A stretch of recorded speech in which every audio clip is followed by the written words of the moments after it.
शरद की चांदनी से छिटक करके ऐसे सुशोभित हो रहा है, अनिर्वचनीय। क्योंकि आज ये जो चंद्रमा भी उदित हुआ है प्राकृत चंद्रमा नहीं है। हमारे नवनिवृत्त निकुंज में चंद्रा सखी प्रकाशित हो रही। धाम में सूर्य और चंद्र का प्रवेश नहीं है। न तद्भासते सूर्यो न शशांको न पावकः यद गत्वा न निवर्तन्ते तद्धाम परमम मम। परम धाम वृंदा विपिन में सूर्य चंद्र का प्रवेश नहीं। दिव्य वृंदावन में चंद्रा सखी प्रकाशित हो रही। संपूर्ण वृंदावन श्वेत वर्ण हो रहा है। भगवान शंकर जो समाधिस्थ थे समाधि भंग हो गई। विक्षिप्त को समाधिस्थ कर दे, समाधिस्थ को विक्षिप्त कर दे। ऐसी भगवान श्री कृष्ण की बंसी, जे ही बंसी बजी उस समय एक भी खाग मृग पशु पंछी कोई भी नहीं आया। ये चमत्कार रास बंसी का। क्लीम शब्द का उच्चारण किया। अन्य समय बंसी बजती तो बड़ा प्रभाव बंसी का। गौएं चरना बंद कर देती, बछड़े दूध पीना बंद कर देते, वायु का प्रवाह बंद हो जाता, खगमृग पशु पंछी मौन व्रत धारण करने वाले मुनियों की तरह समाधिस्थ हो जाते। पर्वत से भी रस द्रवित होने लगता, वृक्षों की डाल शाखाओं से भी रस अमृत टपकने लगता। ऐसा बंसी का चमत्कार। लेकिन आज जब बंसी अधरों पे धरी तो केवल गोपी, सब योग निद्रा में, केवल गोपी का आकर्षण कर रहे हैं रास रस के लिए। मोहन वेणु बजावे इह रव नारी बुलावे। ये नारी कौन है? ये वेद की श्रुतियां हैं, ऋचाएं हैं। ये बड़े बड़े ऋषि मुनि हैं जो कांता भाव को प्राप्त होकर प्रभु के रास रस का रसास्वादन करने के लिए गोपी बने हुए हैं। एक बार पीछे सुनाया था, कोई 10,000 कोई 50,000 वर्ष समाधिस्थ होकर, कोई कैसे खड़े होकर तपस्या, फिर वो गोपी बने आकर। ये कोई साधारण नारी नहीं है। आई ब्रजनारी सुनत बंसी रो गृहपति बंधु विशारे। जिन गोपियों के कानों में बंसी की ध्वनि पड़ी वो अपने घर पति पुत्र सबका विस्मरण करके जो जैसे थी भागी, प्रभु की तरफ भागी। आई ब्रजनार सुनत बंसीरो गृहपति बंधु विशारे। विस्मरण, शरीर की भी शुद्ध नहीं है। और ये सब भगवत स्वरूप है, भगवत लीला के पात्र भगवत स्वरूप है। इनके देह प्राकृत नहीं है। ये सब चिदानंद लीला है। जब भगवान अवतरित होते हैं तो उनका परिकर भी पूरा अवतरित होता है। भगवान के गले में गलवहियां डालना ये प्राकृतिक देह की क्षमता नहीं है। पांच भौतिक शरीर की क्षमता नहीं है ऐसे गलवहियां डाल देने की। चिदानंद शरीर का स्पर्श करने की क्षमता सिर्फ चिदानंद शरीर में है। और चिदानंद शरीर में प्राकृतिक देह के लक्षण नहीं होते। चिदानंद में देह तुम्हारी विगत विकार जान अधिकारी। ये रास क्या है? जैसे लोग रास शब्द का प्रयोग बहुत गंदे तरीके से करने लगे हैं, जो पाप का लक्षण है। मतलब बहुत गलत तरीके से शब्द का प्रयोग किया जाता है रास का। रास का मतलब समझते हो? रास शब्द का मूल भाव है रस। रस घन मोहन मूर्तिम, परमात्मा। रसो वैसा रसम हेवाम लब्ध्वा आनंदी भवत। वेद कहते हैं कि वो रस स्वरूप है। परमात्मा रस का रसास्वादन करना रास कहलाता है। यहां रास शब्द का प्रयोग कैसे किए करते हैं? जन साधारण जो पापात्मा जन हैं वो बहुत निंदनीय शब्दों का प्रयोग करते हैं। स्वयं भगवान श्री कृष्ण ही रस हैं। रसघन मोहन मूर्तिम विचित्र केलि महोत्सवोल्लसितम। उन्हीं का रसास्वादन करना ये रास है। रसो वैसा रसम रेवायम लब्ध्वा आनंदी भवतु। ये रास क्रीड़ा परमात्मा के साथ रसमयी क्रीड़ा है। रस अनेक रसों में प्रकट होता है। अनंत अनंत रस का रसास्वादन होता है, पर वो होता एक ही परमात्मा है। दास्य रस, सख्य रस, वात्सल्य रस, कांता रस, सहचरी भाव का रस, और भी जितने रस हैं परमात्मा स्वरूप ही हैं। लेकिन ये जो रस है, रास रस, ये और नहीं है, और रसों में नहीं है। सेवक स्वामी के साथ रास नहीं कर सकता, सखा सखा के साथ रास कहीं नहीं हुई। कांता भाव और शैचरी भाव दो में ये रास रस पाया गया। यहां आस्वाद्य, आस्वादक, स्वाद लेने वाला, स्वाद देने वाला एक ही है। गोपी कृष्णमय है, श्री कृष्ण तो श्री कृष्ण है ही, गोपी भी कृष्णमय है। उसका मन कृष्ण, उसकी बुद्धि कृष्ण, उसका चित्त कृष्ण, उसका अहम कृष्ण। लीला, धाम और विभिन्न लीला के पात्र, लता, भूमि, सब चिदानंदमयी है। जहां चिदानंदमयी भूमि वृंदावन, जहां चिदानंदमय परिकर, और जहां चिदानंद संगीत, और जहां चिदानंदमय नृत्य, और जहां चिदानंद नृत्य कर रहा है, उसे कहते हैं रास। भगवान की दिव्य रास लीला भगवान के दिव्य वृंदावन धाम में निरंतर हो रही है, निरंतर हो रही है। रास भूमि है। भगवान की विशेष कृपा से इसी रास रस के प्रेमी रसिकों के संग करने वाले साधकों के हितार्थ, उनको जब दिव्य दृष्टि प्राप्त होती, तब इस रास का दर्शन होता है। इसी धाम में, इसी शरीर में रहते हुए भी भावदेह की प्राप्ति हुई कि वो रास रस का रसास्वादन करने के लिए हर समय प्रिया प्रीतम के समीप रहता है। कभी कभी भगवान अपने परिकर के सहित भूमंडल पर अवतरित होते हैं और उत्तम कोटि के अधिकारियों को अपने रास रस का दर्शन कराते हैं। जो रास रस का गायन और श्रवण करता है, वो निर्विकार होकर उसी रास रस का अधिकारी हो जाता है। जिस रास पंचाध्यायी के पाठ का परिणाम श्री सुखदेव जी महाराज कह रहे हैं कि वो हृदय रोग से रहित हो जाएगा, उस काम रोग से रहित हो जाएगा, उसके हृदय में कभी काम वेदना जागृत नहीं होगी। रस स्वरूप भगवान, रस स्वरूप गोपियां या सहचरी, रसमय हरिवंश परम परमाक्षर श्री हरिवंश कृपा सदनम, रसमयी ये लीला हो रही है। परम रसमयी लीला, आनंदमयी लीला, जहां कृतकृत्यता का अनुभव होता है, पूर्णता का अनुभव होता है, ना कोई सोच, ना कोई चाह, एकमात्र केवल प्रभु ही प्रभु। वंशी ध्वनि, वंशी ध्वनि सुनकर गोपियों का आना और भगवान श्री राधा रमण के साथ रास करना, ये दिव्य चिदानंदमय लीला है। मानव का मस्तिष्क प्राकृतिक है, इसकी सोच केवल स्त्री पुरुष तक है। चिदानंद क्या है, क्या जानता है? मानव का मस्तिष्क ब्रह्मा के द्वारा रचा हुआ केवल प्राकृतिक है, उसकी सोच केवल प्राकृतिक है, स्त्री पुरुष तक सीमित है, वो चिदानंद को नहीं जान सकता। इसलिए गोस्वामी जी ने लिखा है, चिदानंद में देह तुम्हारी, विगत विकार जान अधिकारी। अंतर्दृष्टि खुली नहीं, प्रेम नेत्र, तो बाह्य दृष्टि से इस कलयुग में भगवान की दिव्य लीलाओं की बातें बहुत नीचे स्तर से की जाती है, नीचे स्तर से। गानों में, इधर उधर में, फिल्मी स्टाइलों में रास शब्द का प्रयोग किया जाता है। रास शब्द का मतलब समझते हो? रास का अर्थ है रस, रस का स्वरूप है परमात्मा, परमात्मा का रस स्वरूप है श्री कृष्ण।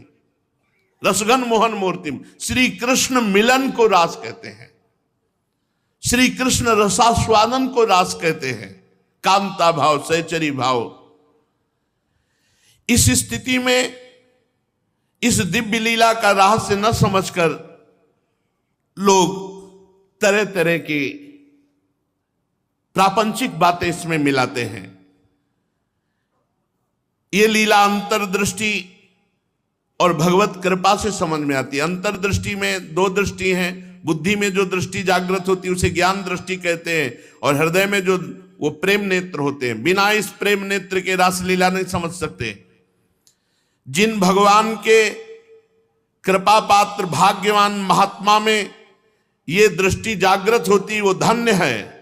उनकी चरण धूलि के प्रताप से ही त्रिलोकी पावन हो जाता है। उन्हीं की उक्तियों का आश्रय लेकर कुछ रास के विषय में चर्चा हो रही। ये पहले समझ लेना चाहिए कि भगवान का श्री विग्रह पांच भौतिक नहीं है, चिदानंद है। सच्चिदानंद रूपाय विश्वोत्पत्त्यादि हेतवे तापत्रय विनाशाय श्री कृष्णाय वयम नुमः। भगवान कैसे? सच्चित आनंद। और अपना शरीर कैसा? पंचभूत वाला, मलमूत्र बनाने वाला, दुर्गंध युक्त, काम क्रोध लोभ मोह मद मत्सर से आसक्त, ऐसा शरीर। अब इस मस्तिष्क से आप उस चिदानंद को कैसे समझेंगे? भगवान का शरीर पहले समझिए जड़ चैतन्य भेद वाला नहीं है। जैसे अपनी आत्मा चैतन्य है, शरीर जड़ है।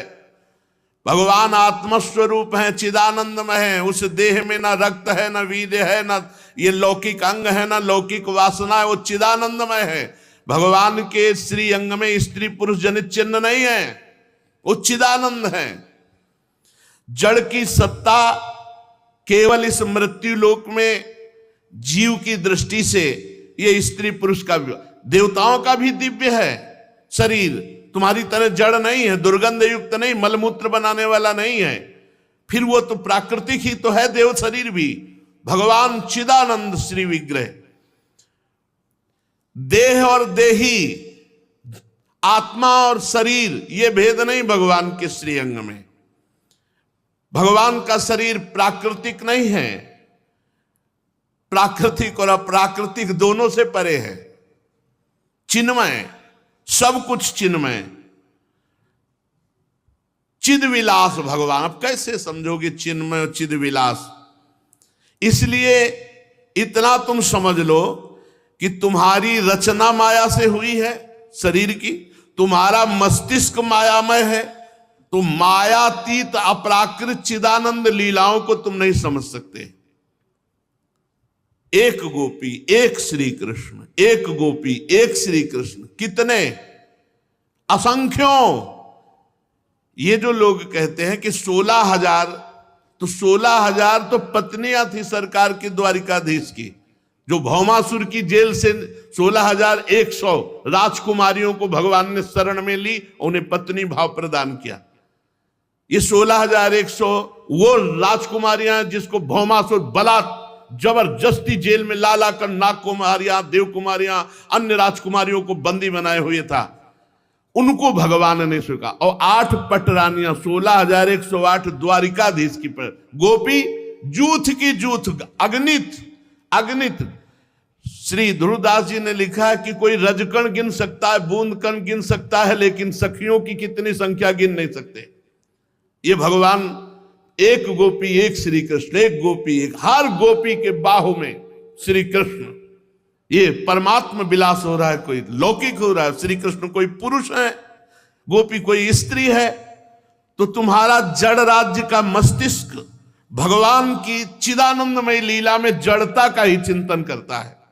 जड़ राज्य का मस्तिष्क भगवान की अपराकृत लीला के विषय में विचार करने का अधिकार ही नहीं रखता। जब रास राधा बाबा देखते थे ना श्री राम शर्मा की, तो वहां सीमित लोगों को अंदर लाया जाता था। कोई ऐसे नहीं कि जो चाहे रास देख ले, तब वो भाव में डूबते थे। ये दिव्य चिदानंद भाव देह की लीला है रास, ये प्राकृतिक देह की लीला नहीं। आप कृष्ण कृष्ण जपना शुरू करो, अगर आपके अंदर काम भोग की इच्छा न समाप्त हो जाए तो बताना। फिर श्री कृष्ण के अंदर, सच्चिदानंद परमात्मा के अंदर, अरे विचार करो, साधक परमात्मा चिंतन करके निर्विकार सच्चिदानंद स्थिति को प्राप्त होता है। वो सच्चिदानंद श्री कृष्ण काम करोड़ों मूर्छित हो जाए एक मुस्कान मात्र से। ये वासनाओं की बुद्धि जड़ राज्य की कल्पना ही नहीं कर सकती, चिदानंद राज्य की। इसके लिए दिव्य लीला के रहस्य को समझने के लिए दिव्य भाव चाहिए। एक लाखों यहां ऐसे भक्त हो चुके जो रास में प्रवेश पा चुके हैं। ये ब्रज भूमि है, ये उज्जवल रस एक दिव्य प्रकाश है प्रेम में।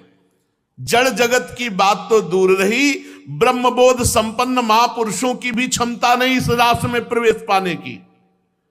वो श्री कृष्ण कृपा करें जैसे महादेव जी के ऊपर कृपा की और गोपी भाव को प्राप्त हुए, नहीं ब्रह्मबोध संपन्न महापुरुषों के लिए भी अगम्य विषय है ये रास रस। न देवैर ब्रह्माद्यैर न खलु हरि भक्तैर न सुहृदा, न बड़े बड़े देवताओं के लिए, न ब्रह्मा जी के लिए, न बड़े बड़े हरि भक्तों के लिए भी यहाँ प्रवेश नहीं। यहाँ कांता भाव, सहचरी भाव, ये ब्रजभूमि और ब्रजभूमि में वृंदावन, ये रास भूमि है। ये बहुत महान दुर्लभ रस की भूमि है। साक्षात चिन्मय तत्व। अब चिन्मय तत्व को समझने के लिए जब बुद्धि ने, चिन्मय तत्व का मतलब आत्म स्वरूप, चिदानंदमय। ये गोपियां क्या है? सब चिदानंद स्वरूप है। अरे बहुत मानसिकता कलिकाल ने बिगाड़ रखी है। कैसे शब्द, क्या है श्री जी, क्या है रास, क्या है प्रभु? इस परम रस की स्फूर्ति भावमय श्री कृष्ण प्रेम स्वरूपा गोपी जनों के मधुर में ही होती है। रासलीला का यथार्थ स्वरूप परम माधुर्य का आस्वादन उन्हीं को मिलता है जो इन भावापन्न महापुरुषों के चरणों के आश्रित होकर उनके अनुसार सांगोपांग उपासना करते हैं। जैसे भगवान श्री कृष्ण वैसी गोपी, कृष्णो हम। परम रसमय श्री कृष्ण तो परम रसमयी सच्चिदानंदमयी गोपी, जैसे श्री कृष्ण बिल्कुल वैसे ही गोपी। साधना की दृष्टि से भी ना केवल जड़ शरीर का ही त्याग कर दिया जाता है, बल्कि सूक्ष्म शरीर से प्राप्त होने वाले स्वर्ग और मोक्ष का भी त्याग कर दिया जाता है। जड़ता की दृष्टि का त्याग, मोक्ष का त्याग, चिदानंद स्वरूप श्री कृष्णमय वृत्ति, एक एक वृत्ति, कृष्णाकार वृत्ति, श्री कृष्ण प्रेमामृत, गोपी प्रेमामृत। ये प्रेमामृत का विलास हो रहा है, स्त्री पुरुष का नहीं। उनकी इस अलौकिक स्थिति में स्थूल शरीर की स्मृति, थोड़ा भाव जागृत हो आपका, अभी देखो संसार खत्म, देह शुद्धि खत्म, केवल भगवान। वहां कोई विकार होता है? भगवान के ध्यान में कोई विकार होता है? निर्विकार स्थिति। फिर भगवान का साक्षात खेल हो रहा है, वहां विकार। ये हमारे कलयुगी जीवों के मस्तिष्क की सोच। यहां तो अंग संग की कल्पना की गुंजाइश ही नहीं है। ऐसी कल्पना तो पांच भौतिक देह में होती है, जड़ देह में होती है, जीवों की होती है, ईश्वर की थोड़ी होती है। जिन्होंने गोपियों को पहचाना, उन्होंने गोपियों की चरण धूल स्पर्श प्राप्त करके अपने को कृतकृत्य समझा। भगवान ब्रह्मा, शंकर, उद्धव और अर्जुन ने गोपियों की उपासना करके गोपी भाव प्राप्त करने की चेष्टा की और आकांक्षा की। उन गोपियों के दिव्य भाव को कोई साधारण स्त्री ना समझे। गोपियों के प्रति भारी अपराध बन जाएगा यदि स्त्री पुरुष भाव आ जाएगा। भगवान के प्रति वास्तव में सत्य के प्रति महान अपराध होगा। इस अपराध से बचने के लिए भगवान की दिव्य लीलाओं को सुनो, गाओ और फिर हृदय जब पवित्र हो, भगवान सामर्थ्य दे, तुम्हारे अंदर प्रेम नेत्र दे, तब उस पर विचार करके देखो। भगवान का चिदानंद में शरीर दिव्य, भगवान अजन्मा, भगवान अविनाशी, वो नित्य सनातन शुद्ध भगवत स्वरूप। इसी प्रकार गोपियां दिव्य जगत की भगवान की स्वरूप भूता अंतरंग शक्तियां हैं। इनका मिलन दिव्य है। उच्चतम भाव राज्य की लीला स्थूल शरीर, सूक्ष्म शरीर, कारण शरीर से परे ये चिदानंद शरीर आत्म स्वरूप की लीला है। कैसे समझेंगे? भगवान चीरहरण लीला करके गोपियों के आवरण को भंग करते, देह भाव को, और स्वीकृति देते हैं रास की। प्राकृत देह का निर्माण होता है स्थूल सूक्ष्म कारण इन तीनों देहों के संयोग से। जब तक कारण शरीर रहता है तब तक देव चाहे जो भी हो वो मुक्त नहीं हो सकता। कारण शरीर कहते हैं पूर्वकृत कर्मों के संस्कारों से जो स्वभाव निर्माण होता है, जिससे स्थूल सूक्ष्म कारण, इस कारण शरीर के आधार पर ही जीव को बार बार जन्म मरण प्राप्त होता है। जब तक कारण शरीर नहीं नष्ट होता तब तक वो भगवत प्राप्त नहीं होता। और गोपियां स्थूल सूक्ष्म कारण तीनों से परे भाव देह को प्राप्त है। सहचरी भाव, गोपी भाव कर्म बंधन वाला है, पंचभूत नहीं है। इसलिए इस पंचभूत में ही रक्त है, मांस है, स्त्री पुरुष चिन्ह है, अन्य धातुएं भी हैं। तो गोपी के शरीर में रक्त मांस नहीं है, गोपी के शरीर में स्त्री पुरुष चिन्ह नहीं है, भगवान के शरीर में स्त्री पुरुष चिन्ह नहीं है। चिदानंद, ना तो वहां बिंदु का संयोग है, ना वहां निकृष्ट मैथुन क्रिया है। स्पष्ट वर्णन करते हैं। अरे जब कोई साधना करता है, ऊर्ध्वरेता ब्रह्मचारी हो जाता है, तो उसके अंदर ये सब खत्म हो जाता है। ना तो उसके अंदर काम का कभी संकल्प होता है, ना उसका कभी वीर अधोगामी होता है, ना कभी वो किसी भी तरह से सहवास, ऊर्ध्वरेता ब्रह्मचारी जो हो जाता है। फिर ये सब भगवान को इन साधनों के द्वारा प्राप्त करते हैं और भगवान चिदानंद में है। कैसे वहां ऐसी कल्पना हो सकती है? नाभि, हृदय, कंठ, कर्ण, नेत्र, सिर, मस्तक, भगवान के जो है इनके स्पर्श मात्र से भगवान, जैसे भगवान के पुत्र हुए हैं द्वारिकाधीश के, हर रानी से पुत्र हुए, तो कोई सहवास से थोड़ी हुए। भगवान कंठ का स्पर्श कर दिए, सर का स्पर्श कर दिए, हृदय का स्पर्श कर दिए। अरे जिनके संकल्प से अनंत ब्रह्मांड एक सेकंड में बन गए, उनके लिए जो भगवान के पुत्रों का प्रादुर्भाव, वो कभी ऐसा ना समझे कि भगवान स्त्री पुरुष जैसा सहवास किए और फिर गर्भ हो गए। इसमें लिखा है नाभि, हृदय, कंठ, कर्ण, नेत्र, सिर, इनके स्पर्श से, संकल्प मात्र से संतान की प्राप्ति भगवान ने कराई।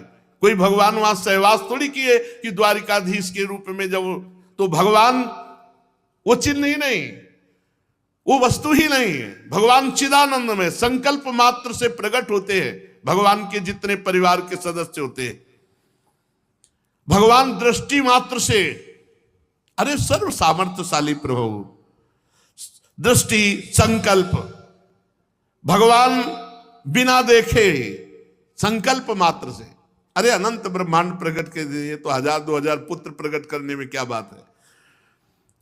भगवान की बात जाने दो, जब योगी योग में परिपक्व हो जाता है तो उसका शरीर इतना पवित्र हो जाता है कि हवा में उड़े, अभी ब्रह्मलोक पहुंच जाए, अभी जिस लोक में चाहे पहुंच जाए, पत्थर में प्रवेश कर जाए, ऐसा तो, पर वो योग निर्माण शरीर है। और भगवान तो योगिंद्रों मुनिंद्रों के गुरु है, उनमें ये मलिनता कहां? खोपड़ी अपनी मलिन है ना, तो वही सोच है। अरे भाई, पितर और देवों के भी शरीर दिव्य होते हैं, पर होते तो प्रकृति के ही बनाए हैं। देव शरीर में रक्त मांस मेद अस्थि नहीं होते, पर हैं तो प्राकृत ही। फिर भगवान के शरीर में तो रक्त मांस अस्थि और वीर्य आदि होने की संभावना नहीं, वो तो चिदानंदमय देह है।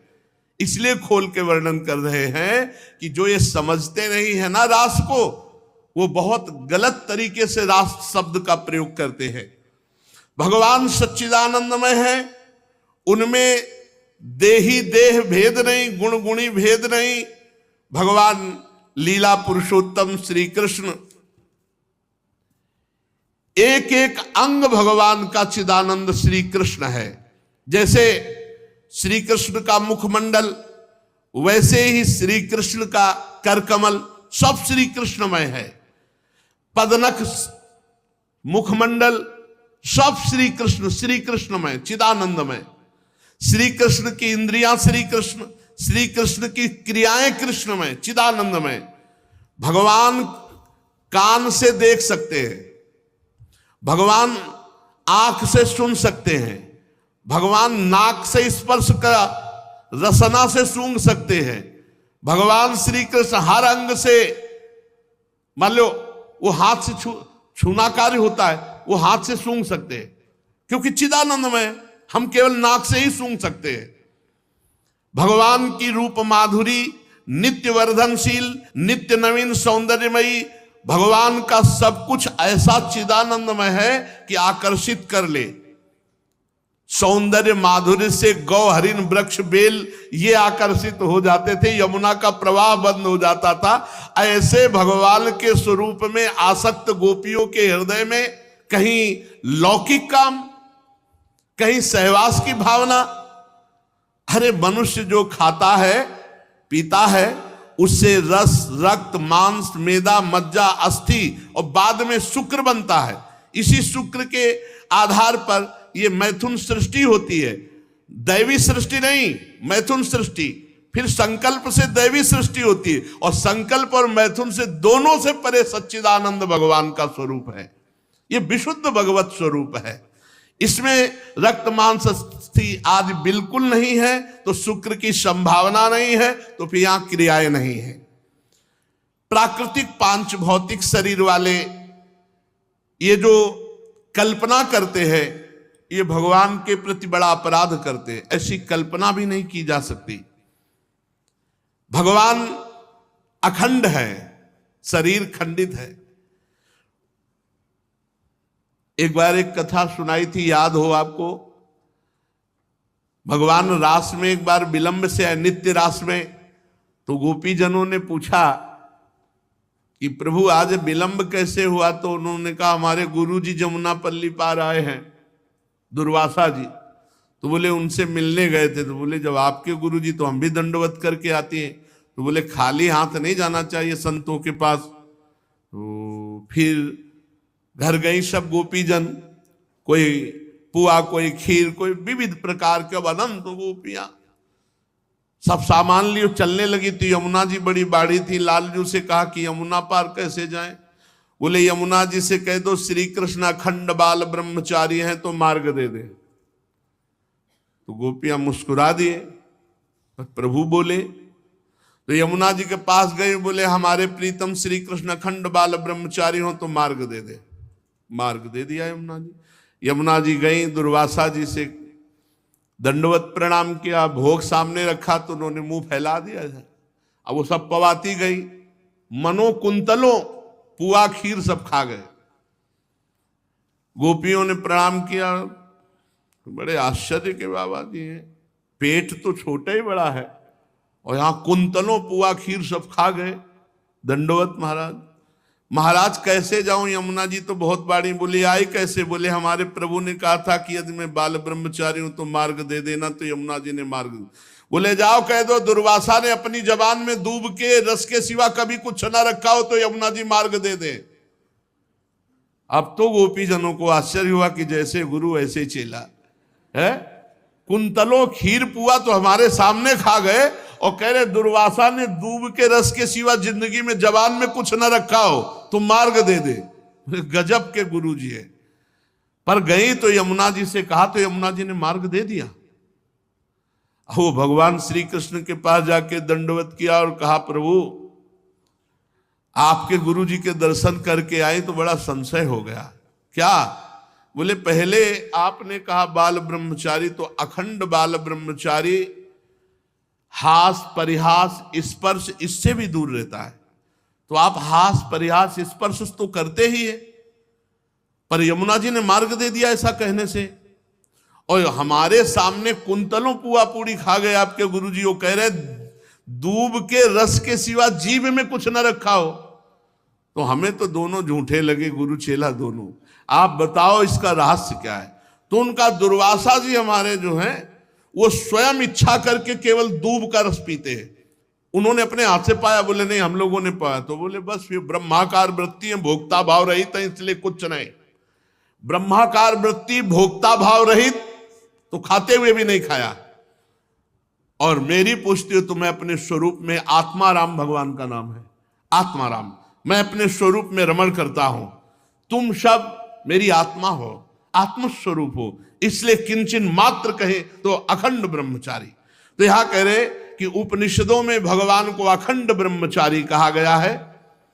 अवरुद्ध सौरता शब्द आया है। भगवान के लीला विलास में कहीं भी कोई संशय की गुंजाइश नहीं है। गोपियां बहुत उच्च कोटि की साधना करने वाली ये ऋषि हैं, ये श्रुतियां हैं, जिन्होंने भगवान के लिए आराधना करके रास रस में प्रवेश पाने के लिए गोपी बनी हुई है।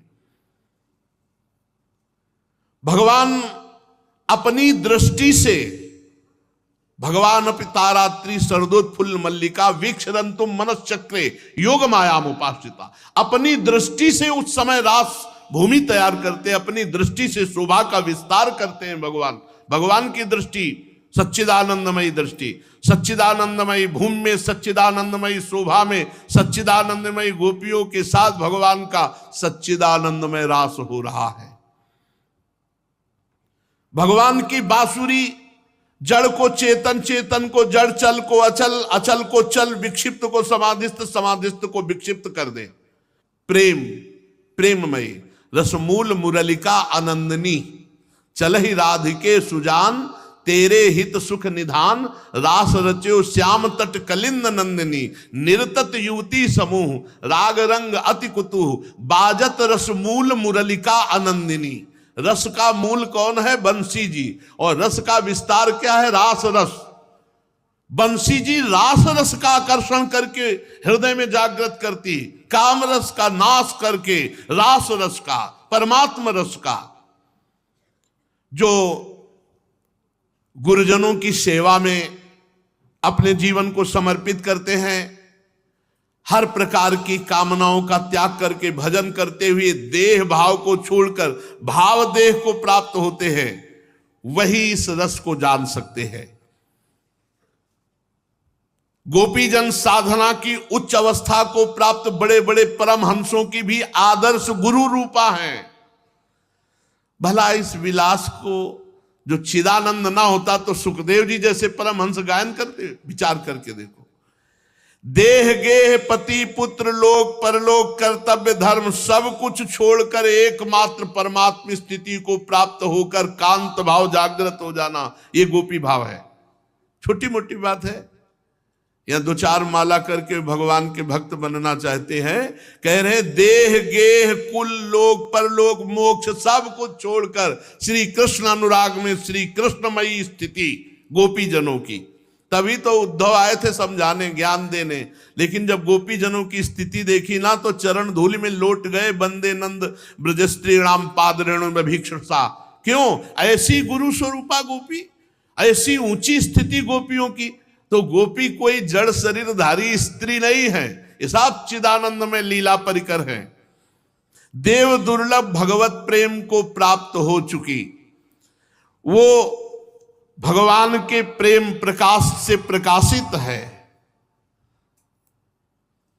कैसी प्रेम की स्थिति का वर्णन किया गया। वेदानपि सन्नस्ति सा केवलम अवच्छिन्न अनुरागम लभते।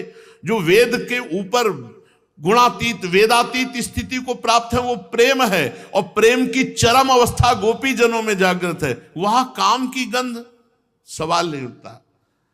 ये बहुत आपराधिक प्रवृत्ति, जो अगर प्रभु की लीलाओं में दोष दर्शन करे, जिसको भगवान अपनी वंशी में नाम ले लेकर पुकार रहे हैं, वो किसी और की भावना में, जैसे हिमालय से निकलकर समुद्र में गिरने वाली ब्रह्मपुत्र नदी की प्रखर धारा को कोई नहीं रोक सकता, ऐसे ही भगवान जिसका आकर्षण बंशी से कर रहे हैं उन गोपी को कौन रोक सकता है। और ये हृदय है गोपी। जब कृष्णाकार हृदय हो जाता है तब गोपी भाव। और इससे भी आगे की बात है, जब प्रिया प्रीतम में हो जाता है हृदय प्रियाजू की ठसक से, तब सहचरी भाव की जागृत होती है। तो ये जो रास रस है, इसे सांसारिक भाव में स्त्री पुरुष का विलास ना देखकर भगवान की चिदानंदमयी लीला, और ये मानकर के हमारी खोपड़ी के आगे की बात है, हम ब्रह्मा की रची हुई खोपड़ी वाले हैं। हम जितना जान सकते हो ब्रह्मा की रचना जान सकते हैं, बहुत से बहुत, लेकिन जिसने ब्रह्मा की खोपड़ी को रचा वो श्री कृष्ण, और वो श्री कृष्ण का प्रेम विलास हमारी खोपड़ी में आ जाए, वही कृपा करे। श्री कृष्ण कृपा करे तो भले आ जाए। तो ये रास रस दिव्य चिदानंद में भगवान का रस में विलास है, कोई स्त्री पुरुष का खेल नहीं। तो आई ब्रजनारी सुनत बंसी रो, गृहपति बंधु विसारे, दर्शन मदन गोपाल मनोहर, मनसिज ताप निवारे। श्री मदन मोहन श्री लालजू महाराज का बंसी रो सुनकर समस्त ब्रज गोपियां आई। कैसे आई? देह विस्मरण, घर विस्मरण, पति विस्मरण, पुत्र विस्मरण, लोक विस्मरण, परलोक विस्मरण, निकट सब खिंची हुई मंत्रमुग्ध सामने उनके प्रीतम मदन गोपाल।